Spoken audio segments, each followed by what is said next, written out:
నేనంటే ఒక పిచ్చోడిని ఊకే అఘోరాల గురించి మాట్లాడుతున్నా కదా, ఈయననే చెప్పిండే కదా వాళ్ళు చెయ్యరు ఇలాంటివి అని చెప్పారు కదా, చాలా శాసనాల్లో కూడా రాస్తుంది కదా.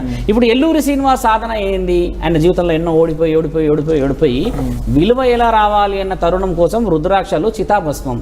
నేను ఎల్లూరి శ్రీనివాస్ కూడా డైరెక్ట్గా నేను ఒక 4 ప్రశ్నలు వేసి మీకు చెప్తాను, ఛానల్లో చూస్తున్నట్టు కాబట్టి. చితాభస్మము ఎందుకు రాసుకుంటారో అడిగి చెప్పండి. ఆ వ్యాలిడేషన్ క్వశ్చన్కి మీరు అది పెట్టుకోండి. ప్రెస్ పాన్స్ పౌడర్ అంటున్నారు. పాన్స్ పౌడర్ చితాభస్మం రాసుకోవడానికి అర్హతనే వేరు. పాన్స్ పౌడర్ అనేది డిక్లరేషన్ డైరెక్ట్గా యాంకర్లే చెప్పారు. ఆయన మంత్రాలు చదువుతున్నాడు కదా, శ్రీనివాస్కి చెప్తున్నా, అఘోరాలు మంత్రాలు చదివే అర్హత లేదు. ఇది యూనివర్సల్ సీక్రెట్, నన్ను చెప్పొద్దన్న నేను చెప్తున్నా. అఘోరాలు నాలుక ద్వారా మంత్రాలు చదివే అర్హత లేదు. ఒక్కటే ఉన్నది వాళ్ళకి, యంత్రతంత్రాలు ఏదైనా చేయాలన్నా కూడా కళ్ళు మూసుకొని పరమాత్ముడికి ఇది ఉంటుంది కదా, దీన్ని బ్రహ్మరంధ్రం అంటారు. ఈ బ్రహ్మరంధ్రం అందరికి ఉంటుంది కదా స్వామి. చిన్న ఉన్నప్పుడు మనకి నూనె పెట్టి మనకు వచ్చేసి మూస్తూ ఉంటారు కదా, ఇక్కడ ఇది మాడ అంటారు కదా. ఇందులో నుంచి పరమశివుడి యొక్క కాళ్ళ దగ్గరికి మహా ఆజ్ఞ తీసుకోవడానికి ఇలా తల పైకి పెట్టుకుంటారు. అఘోరాలందరూ అలా కూర్చుంటారు కదా, అది బ్రహ్మరంధ్రం నుంచి వాళ్ళు పరమేశ్వరుడి ఆజ్ఞ కోసము ఆ చరణాలకి సంబంధం, అంటే ఈయన ఆత్మని పరమాత్ముడి దగ్గరతో ఏకీభవం చేసి పెడతాడు. చితాభస్మం ఎందుకు రాసుకుంటాడు అని అంటే, అక్కడ ఉన్న పరిస్థితుల రీత్యా చల్లటి ప్రాంతంలో క్రిమి కీటకాలు ఉండడం చేత ఈ యొక్క చితాభస్మం అనేది ఇప్పుడు ఏంతో పడితే దాంతో కాలుస్తున్నాం మనం. ఒకప్పుడు అష్ట సుగంధాలతో మాత్రమే శరీరాలని కాల్చేవారు. ఇది ఉంది కదా మన దగ్గర. అప్పుడు అందులో నుంచి వచ్చిన ఆ వనమూలికల సముదాయం చేత ఈ వాతావరణంలో ఉన్న చలి, ఆ మంచు ఈ శరీరానికి అంత ఇమ్మీడియట్గా ఎఫెక్ట్ కాదని చెప్పేసి శాసనం ఘోషిస్తుంది. ఇది రాసింది కదా. ఈయన గారు చితాభస్మం రాసుకుని హైదరాబాద్లో ఏం చేస్తున్నాడు? మంచులో ఉన్నాడా? హైదరాబాద్లో మంచు ఉందా? వర్షం పడుతుందా? ఈయనకి ఇవన్నీ పొంతన లేవు. శ్రీనివాస్ ఏమనుకున్నాడంటే, ఒక శివరత్న సాధు అంటాడు వెనుక ఒకడు ఉన్నాడు నన్ను అడుగుతాడని చెప్పి కల కూడా కనలేడు. అంటే శాస్త్రం మన దగ్గర అబద్ధం ఎట్లా ఆడుతుంది అంటున్నా నేను. బిఫోర్ దట్ హిప్నాటిజం అన్నారు కదా, నిజంగా హిప్నాటిజం ఉందా లేకపోతే వశీకరణ అంటే మంత్రాలు చేశారా? వశీకరణాలు ఇవన్నీ ఉన్నాయి. నిజంగా మంత్రాలు అంత వస్తుంటారా?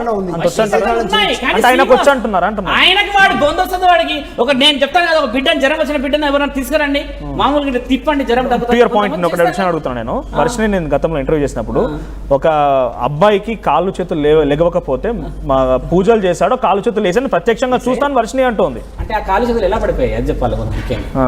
అంటే ఫిట్స్ వచ్చి పడిపోయింది ఒకటి ఉంటుంది, అంటే బ్రెడ్ న్యూరాన్స్ క్లాట్ అయ్యి. సరే, ఎట్లా పడిపోయినా కూడా డాక్టర్ అయితే కాదు చేయడానికి కోసం చేస్తారు కదా. ఇలా ఒక వ్యక్తి కారణ జన్ముడైతేనే లేచే అర్హత ఉంటుంది. ఆ వ్యక్తి ఎలా పడిండొచ్చు? ఒకవేళ పడితే పరమాత్ముడు ఆజ్ఞతోనో లేకపోతే ఎవరో ఏదో చేస్తూ పడిండొచ్చు కదా. శ్రీనివాసుడు లేపిండని అన్నది ఎట్లా అన్నది? వర్డ్స్ తో అన్నది కదా. ఇంత ఫెమిలియర్ పర్సనాలిటీ ప్రూఫ్ ఎందుకు పెట్టలేడు? ప్రూఫ్ దట్ మహాకుంభమేళకి ఎందుకు పోలేవు? నాకు అదొక సమాధానం చెప్పు శంకర. నన్ను అడిగారు ఛానల్లో, శివసత్తులకు నాకు మధ్య గొడవ అవుతుంటే నేను వెళ్ళలేకపోయా, శివరుద్ర సాధువు గారు ఇంకా అక్కడికి వెళ్ళలేరు కుంభమేళకి అని అంటే, ఆరోగ్యం బాగాలేకుండా నేను బయలుదేరి అక్కడ కొంచెం చేసుకుని అన్ని చేసుకుని నేను వచ్చాను. నన్ను క్వశ్చన్ చేసిన వాళ్ళు అఘోరిని మీరు అంటున్నారు కదా. క్వశ్చన్ అడుగుతున్నాను. శివరుద్ర స్వామి నాకు ఆరోగ్యం బాగాలేదన్నారు. సో మీలాంటి వాళ్ళకి ఆరోగ్యం అలాంటి జనరల్ గా పబ్లిక్ కామన్ పీపుల్ లాగానే ఉంటది. ఇంతవరకు ఇన్ని దేశాలు ఇన్ని రాష్ట్రాలు తిరుగుతున్న ఈయనకి ఎక్కడ ఆరోగ్యం బాగాలేదని ఎక్కడ అసలు ఎప్పుడు కూడా కనిపించదే. అసలు పర్సనాలిటీ కదా ఆయన.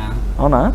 కరెక్ట్. అది ఉన్నది డ్రగ్స్ వర్షిని దగ్గర డ్రగ్స్ అతను తీసుకోవడం. నేను ఓపెన్ ఛాలెంజ్ శ్రీనివాస్ మీరు గుంజి తీయండి, బ్లడ్ సర్క్యులేషన్ తీసిందో తీయండి, డ్రగ్స్ అందులో రాలేదు అని చెప్తే నేను శ్రీనివాస్ ఛాలెంజ్, నేను సాధువు కొన్ని ప్రత్యేకమైన మూలికలు ఉంటాయి. ఒక్క నిమిషం రాగండి. హిప్నాటిజం అంటున్నారు, వశీకరణ ఇవన్నీ హిప్నాటిజాలు ఇవన్నీ నమ్ముతారా? లేకపోతే హిప్నాటిజం నిజంగా ఆయనకు వచ్చి అంటారా శ్రీనివాస్ కి? ఇవన్నీ ఉన్నాయండి, ఖచ్చితంగా ఉన్నాయి. ఇప్పుడు మాకేమన్నా ఇప్పుడు ఎవరైనా వచ్చి కూర్చుని మాకు ఇది సమస్య అంటే వాళ్ళు మొత్తం ఓపెన్ అప్ అవరు. వాళ్ళని ఒక సబ్ కాన్షియస్ లెవెల్ తీసుకెళ్ళాలి అంటే ఖచ్చితంగా వాళ్ళ స్టాండర్డ్ బట్టి మేము హిప్నాసిస్ చేయాల్సి వస్తుంది. నథింగ్ బట్ వశీకరణ అంటే ఏంటంటే మనం నా మాట వినేలాగా నాకు కావాల్సిన వాళ్ళు చేయించుకుంటాం. డెఫినెట్ గా ఉంటాయండి. ఐ బిలీవ్, అంటే ఎలా చేస్తారో నాకు తెలియదు కానీ బట్ ఐ బిలీవ్, బికాస్ నేను కొంచెం స్పిరిచువల్ పర్సన్ కూడా కాబట్టి.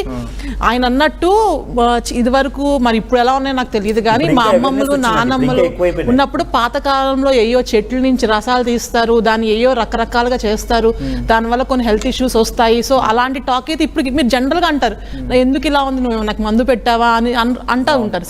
So it was there. ఇప్పుడు కూడా నా దగ్గర ఉంది కావాలంటే మీకు ఓకే యా ప్రూఫ్ కావాలంటే నా దగ్గర ఉన్నది. హిప్నటిజం హిప్నటిజం చేసేట ముందు నా దగ్గర ఉన్నది. ఐ మీన్ ఆయన చెప్పేది ఏంటంటే ఇలా సైంటిఫిక్ హిప్నాటిజం కాదు, సైంటిఫిక్ హిప్నాటిజం కాదు ఆయన. సో మన ఇండియా అండి విత్ లాట్స్ ఆఫ్ ట్రీస్, చెట్లు అన్ని మనకు ఆయుర్వేదిక్ కానీ ఇవన్నీ చాలా ఉన్నాయి. So everything is possible. But ఈయన ఏం చేస్తున్నారు అనేది మన క్వశ్చన్ ఇక్కడ. ఈయన ఏం చేస్తున్నారు అసలు? ఈయన వాక్ శుద్ధి లేని వాళ్ళకి ఇవన్నీ ఎక్కడ ఉంటాయండి? నాకు అర్థం కాదు. ఇది లేనప్పుడు ఏమున్నా ఏం యూజ్ ఉండదండి. So I strongly believe he's a పక్కా 100% మ్యానిపులేటర్. మ్యానిపులేషన్ కి బ్రాండ్ అంబాసిడర్ ఆయన దగ్గర నుంచి ఏమైనా నేర్చుకోవాలంటే అది నేర్చుకోవాలి. మ్యానిపులేషన్. ఇప్పుడు అక్కడికి వెళ్ళి వాళ్ళందరూ యాక్సెప్ట్ చేశారంటే వాళ్ళు డౌన్ స్టేజ్ లో లేకపోతే డబ్బుల కోసమో ఇబ్బంది పడుతూ ఉన్నప్పుడు వాళ్ళు మ్యానిపులేట్ చేశారు. ఆయన ఒక మహిళని మ్యానిపులేట్ చేయొచ్చు, వర్షన్ వారిని మ్యానిపులేట్ చేయొచ్చు. చూస్తున్న ఇంతమంది నార్త్ ఇండియాలో అన్ని తిరుగుతూ ఉన్నాడు కదా. ఇందాక సురేష్ గారు మాట్లాడుతూ 11 మంది అమ్మాయిలు ఉండే అవకాశం ఉందని అంటున్నారు కదా. ఇంతమంది మ్యానిపులేట్ చేస్తూ ఉంటే అంటే దాని నుంచి బయటపడడానికి అసలు ఏం లేదంటారా? బయటపడచ్చండి. సైకాలజిస్ట్ కదా, మీరు సైకాలజిస్ట్ కదా, ఇది మీకు ఐడియా ఉందా? పెండులం. దీంతో మనం రెమెడీ చేయొచ్చు, తెలుసు కదా మీకు. సో మనము పెండులం ద్వారా రెమెడీ చేయొచ్చు. పెండులం ద్వారా మనకి నిజం చెప్పించవచ్చు. ఒక ఐడియా ఉంది కదా. ఇదిగోండి, ఇప్పుడు యాక్చువల్లీ చూస్తే మేడం ఇది పెండులం. ఇది యాక్చువల్లీ నేను ఎక్కడ కనికట్టుకు చేసింది మ్యాజిక్ కాదు కదా. సో ఇది చూస్తే అండి, నా పేరు సురేష్ బాబు.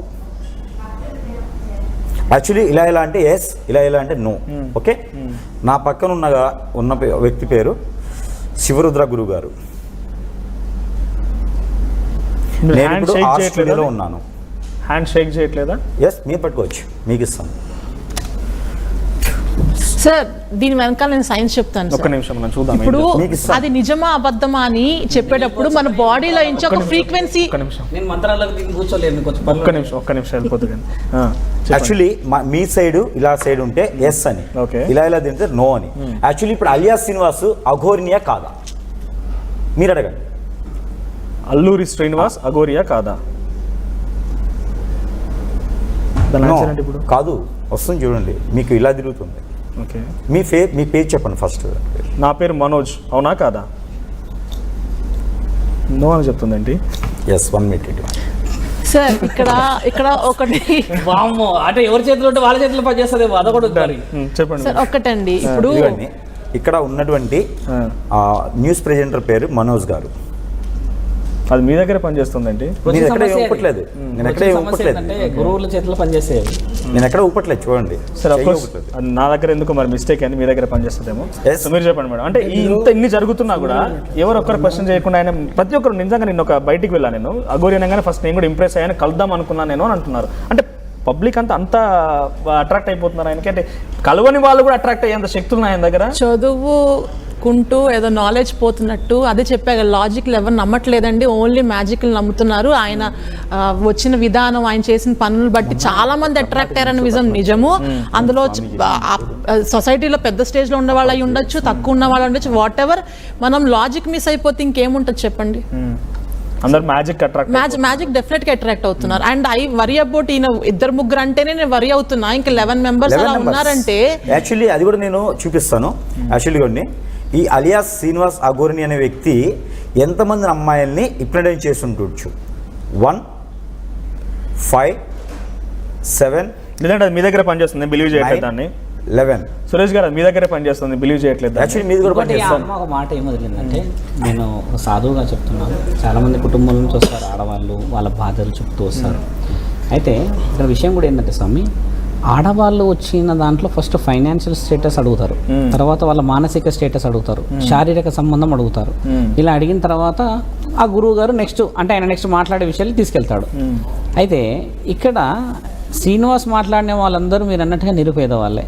అంటే శ్రీనివాస్ టార్గెటెడ్ కూడా వెరీ ఎమోషనల్గా అన్ని విధాలుగా అలసిపోయి ఉన్న వ్యక్తుల కోసమని ఈయన దగ్గర మీరు అన్నారుగా 3 లక్షలు 5 లక్షలు కొన్ని డబ్బులు ఉన్నాయన్నారు కదా, వాళ్ళకి అది ఒక రకమైన ఎనర్జీ లాగా అనిపించడం అనేది కనబడుతుంది ఇక్కడ. వర్షిని ఈరోజు అంటుంది నా మొగుడు అని ఎంతో విర్రవీగుతుంది కదా స్వామి. ఇదే వర్షిని కరెక్ట్గా వచ్చే నెల మనం మళ్ళీ అందరం కూర్చుందాం ఇదే ఆర్టీవీలో, అప్పుడు అనుమని చెప్పండి. అది మన దగ్గర సొసైటీలో ఉన్న తర్వాత ఎక్కడో కొండ గుహల్లో ఉండి కాదు, నార్మల్ జీవితం బతికి తల్లిదండ్రులు చేసే అన్ని కష్టాలన్నీ చూసే విధంగా శ్రీనివాస్ కూడా ఉండాలి కదా. ఉన్న తర్వాత అర్హతని ఆ వర్షిని అన్నారు. క్వశ్చన్ అడిగా నేను, సరే ఇక్కడ రాధిక అని అంటే తనకు ఒక డిప్రెషన్ లో తనకు సపోర్ట్ కావాలనుకోండి, ఇందాక మేడం చెప్పినట్టుగా ఓకే. తర్వాత వర్షిని అంటే తనకు ఫ్రీడమ్ ఎక్స్పెక్ట్ చేసింది, ఒక లైఫ్ కావాలనుకుని పోయింది. అక్కడ డ్రగ్స్ కూడా మాట్లాడారు, డ్రగ్స్ కూడా తీసుకుందాం మనం కూడా. కానీ ఒక సీనియర్ జడ్జి ఎవరో 15 లక్షల రూపాయలు కొట్టడం ఏంటండి, కేసు అవ్వడం ఏంటి? సీనియర్ జడ్జి మరి ఆవిడ ఎవరో రావాలి, అప్పుడు మనకి అసలైన విషయాలు ఎట్లా నమ్ముతున్నారు ఆయన? అంటే సీనియర్ జడ్జి కూడా పూజ జరిగిందంట, ఇక్కడ చిన్న సందర్భం పూజ జరిగిందంట, బ్లాక్ మ్యాజిక్ కూడా ఉండొచ్చు. ఒక నిమిషం, పూజ జరిగిందంట ఆల్రెడీ. అదే మన యోని పూజ జరిగిందనంట. యోని పూజలు అనేది ఉజ్జయిన్లో జరిగిందంట. ఉజ్జయిన్లో తీసుకెళ్తే ఒక ఓపెన్ ప్లేస్లో, అంటే కొంచెం ఏమంటారు చీకటి ప్రాంతంలో ఉన్న దగ్గర చేసే విధంగా వచ్చిందన్నారు. మరి సక్సెస్ అయిన తర్వాత ఆవిడైతే బయటికి రావద్దు కదా. 15 లక్షలు అంటే పెద్ద పూజ. కంప్లైంట్ చేసిన ఆవిడ కాదు, కంప్లైంట్ చేసిన ఆవిడ జస్ట్ మిడిల్ మ్యాన్, అసలు మెయిన్ పర్సన్ వేరే దగ్గర ఎలా కంప్లైంట్ చేస్తుంది ఆవిడ? అఫ్ కోర్స్, అంటే ఏమంటారు అంటే ఇప్పుడు వచ్చిన ఆవిడ కాదు, అసలు ఎవరైనా తెలియదు అసలు సీనియర్ జడ్జి ఎవరైనా, అంటే జడ్జి లాంటి వాళ్ళు నమ్ముతున్నారు ఇలా. ఇప్పుడు ఇందాక మిత్రుడు ఏమన్నాడు విన్నాడు, పెద్ద పెద్ద వర్డ్స్ మీరు విన్నారుగా, ఎవరెవరు వర్డ్స్ వచ్చాయి. ఇప్పుడు నెక్స్ట్ ఏం జరగబోతుందో నాకు తెలియదు బయట. ఇప్పుడు హైదరాబాద్ ఇప్పుడు నమ్మకం వేరు, ఇప్పుడు మన పూజా విధానం వేరు. కొంతమంది దేవుడు నమ్ముతారు, కొంతమంది దేవుడు నమ్మరు. వాళ్ళు నమ్ముకున్నారు కానీ వాళ్ళు బయటకు వచ్చేయడం అధర్మం. దైవభక్తి ఉంటుంది, మంచిదే. దైవభక్తి ఉన్నప్పుడు బయటకు రాకూడదు. నేను అడే క్వశ్చన్ ఇప్పుడు శ్రీనివాస్ కి 15 లక్షలు కంప్లైంట్ ఇవ్వద్దు కదా, మరి ఆవిడ సక్సెస్ అయినప్పుడు ఇవ్వద్దు కదా. మీరు చెప్పండి మురళీకృష్ణ గారు, సురేష్ గారు చెప్పినా లేకపోతే రుద్రస్వామి గారు చెప్పిన ఎవరు చెప్పినా కూడా ఆయన సమాజానికి చెడు చేయడానికే వచ్చాడు అంటారు. మీకేమన్నా మంచి ఏం కనిపించింది? సరే, నాకైతే సనాతన ధర్మం కోసం పోరాడుతున్నాను, సనాతన ధర్మం ఎక్కడ నాకు కనిపించలేదు పోరాటం అనేది. ఎక్కడికి వెళ్ళినా కూడా అంటే ఆయన హై టెన్షనే కనబడుతుంది. అంతేందుకు కుమరవెల్లి వెళ్ళిన తర్వాత ఆయన దగ్గర ఉన్న ఖడ్గం తీసుకొని అక్కడ లోపలికి అలో చేయకపోతే ఒక వెంటిపైన చీరాడు కూడా, వెన్నుపైన గాయమైంది. సో ఇక మహిళలు రక్షించడానికి వచ్చానన్నారు. ఇక్కడ కరీంనగర్లో రాధికానికి రక్షించలేదు, వర్షిని రక్షించలేదు. అసలు ఏంటి ఆయన చెప్పిన మాటలకి ఆయన చేసేది పొంతం లేకుండా పోయింది కదా. మీకేమనిపిస్తుంది ఆయన చేసేది? అంటే ఆయన కరెక్ట్గా చేసిండు, ఇంకా సమాజంలో ఉండొచ్చు అంటారు ఇలాంటి వాళ్ళు? అలా అని కాదు, ఆయన పూర్తిగా అన్ఎడ్యుకేటెడ్, ఎటువంటి చదువు లేదానికి, జస్ట్ స్కూల్ స్థాయిలోంచి వెళ్ళిపోయాడు. ఓకే, వెళ్ళాడు, అక్కడ అఘోర దీక్షను తీసుకున్నాడు, కొన్ని విద్యలు నేర్చుకున్నాడు. తర్వాత కొన్ని రకాలైనటువంటి పూజలు ఇవి కూడా నేర్చుకోవడం జరిగింది అతను. ఇక్కడికి వచ్చినప్పుడు తను క్లియర్గా చెప్పడం జరిగింది, ఈ యొక్క సౌత్ ఇండియాలో కూడా కొన్ని సమస్యలు రాబోతున్నాయి, దాని గురించి నేను కూడా పోరాడబోతున్నాను అని చెప్పి పోరాడాడు. అతను చెప్పడం చెప్పడం జరిగింది. మీకు కనిపించింది అలాంటిది? తర్వాత కూడా కనిపించింది అలాంటిది పోరాటం అనేది? ఇంకా పూర్తి స్థాయిలో అతను ఏమంటాడంటే కేవలం పూర్తి స్థాయిలో మాకు కూడా అవ్వలేదు, కానీ అతను దారి తప్పినట్టుగా మాకు అనిపిస్తుంది. దారి తప్పాడు, కాలు జారాడు. దారి తప్పడానికి ఫస్ట్ నుంచి దారి ఉంటాయి కదండి. ఇప్పుడు దారి ఎప్పుడు కాళ్ళు జరిగినోడు అందుకే గోరి అన్నాడు కదా. అతను ఖచ్చితంగా కూడా అతను కొంత చేయాలని వచ్చాడు. ఏం చేయాలని వచ్చాడు? కొంత ధర్మానికి ఏదైనా చేయాలని తన కనిపించిందా ఆయన చేసే ఉద్దేశంతో వచ్చాడు. కానీ ఈ సందర్భంలో జరిగినటువంటి విషయం కూడా చెప్తారు కదా, నేనేదో మంచి చేద్దామని వచ్చాను. ఈ లోపల అతను కొంతమంది అప్రోచ్ అయ్యారు, కొంతమంది పూజలు చేయించుకున్నారు. ఈ సందర్భాల్లో కూడా అతను కొంతమంది మహిళలతో అట్రాక్ట్ అవ్వడం అనేది కరెక్ట్, అది కూడా వాస్తవమే. అతను తన లైంగిక కోరికలు తీర్చుకోవటం అయితేనేమి, లైంగిక కోరికలు పూర్తిగా నేను మాట అనను, అది ఒకటే కాదు. ఫస్ట్ ఆఫ్ ఆల్ హిప్నటైజేషన్ చేయడానికి